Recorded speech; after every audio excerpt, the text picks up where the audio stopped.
off we go. All right, here we are.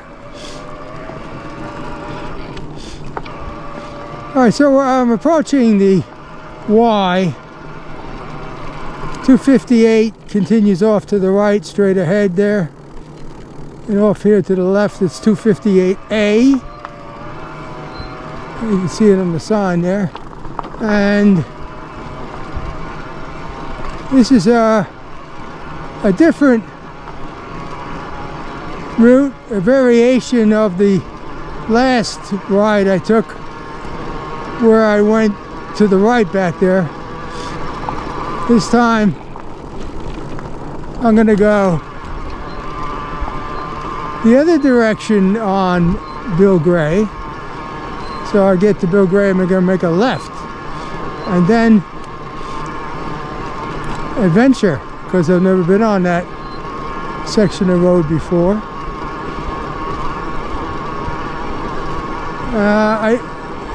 I have a planned route, and I don't see why I should get lost, but I've never been on that section of road before, and it's exciting because I don't know what I'm going to see. I could make a wrong turn, which I've been known to do.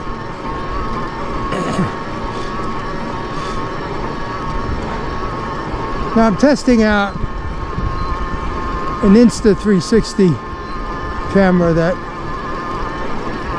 I used a couple of years ago, and then I stopped using it,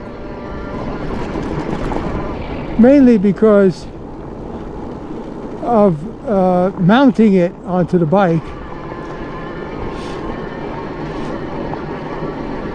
This bike I had a mount that went up the side of the rack, an old rack that I had, old aluminum rack, and it never really stayed in place, and the rack itself broke. And Hemingway knew that the rack was inadequate because they discontinued that model, which I think, I'm not quite sure, it was like, say it was $49. And they came out with a new rack, which was $109 or thereabouts, that could handle more weight. And they included some hardware that fastened it to the bike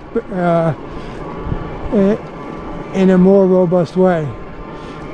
Difficult to explain. It was a washer that went over a kind of a raised nut,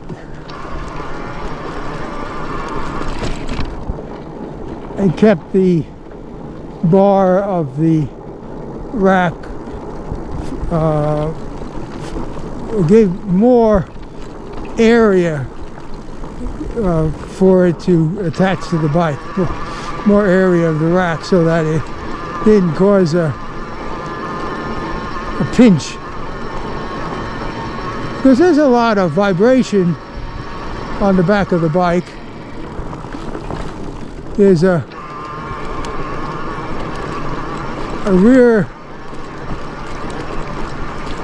suspension. It's a soft tail, and it bounces around quite a bit. Now I've got a different setup, which I thought was going to work, but the clamp that I'm using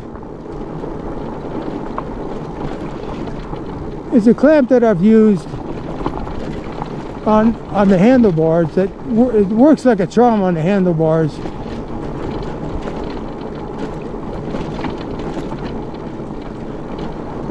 But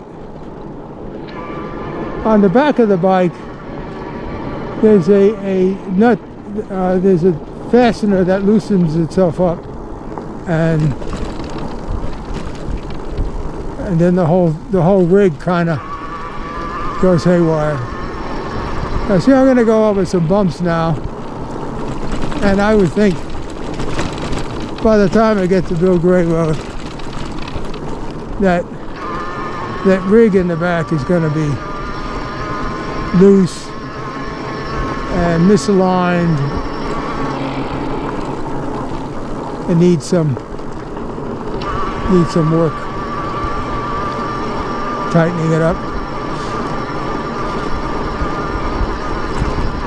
Okay, so I've been on this 258A several times already, and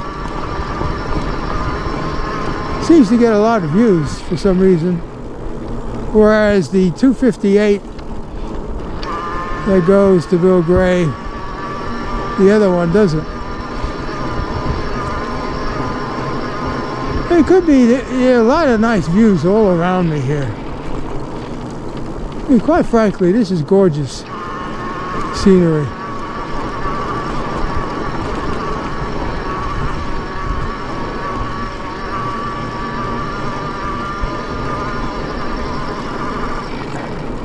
And I have to admit, I prefer this road. It's about the same length as the other one. I prefer this section of road to the other section because it's not as bumpy.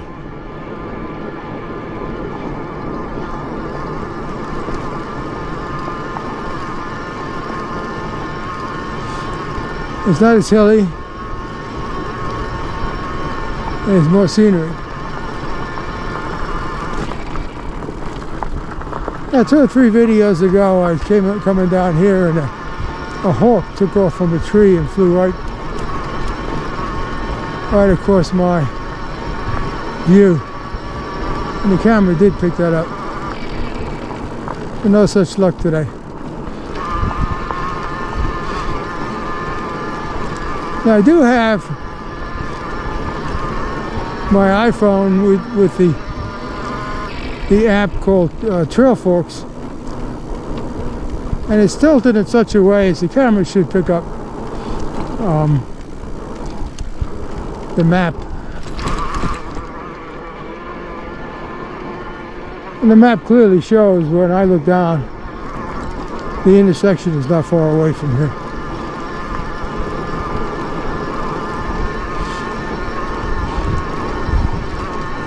And at the intersection, I will stop the camera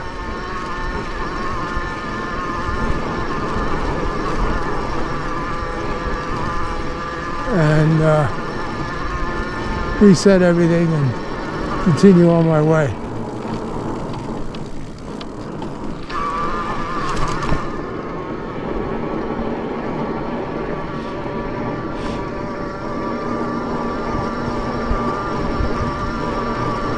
Now my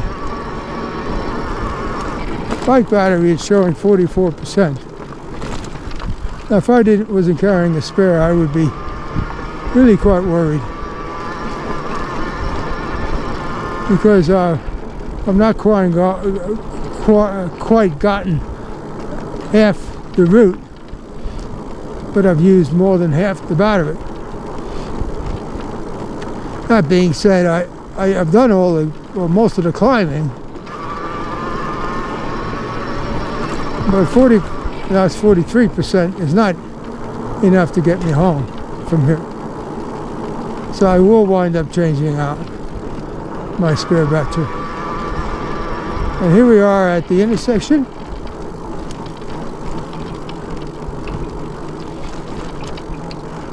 The off-highway vehicle trail is off to the left.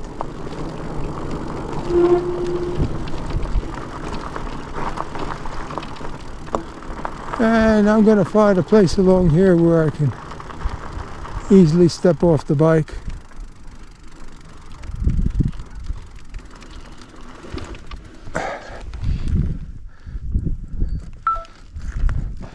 Let's stop the cameras.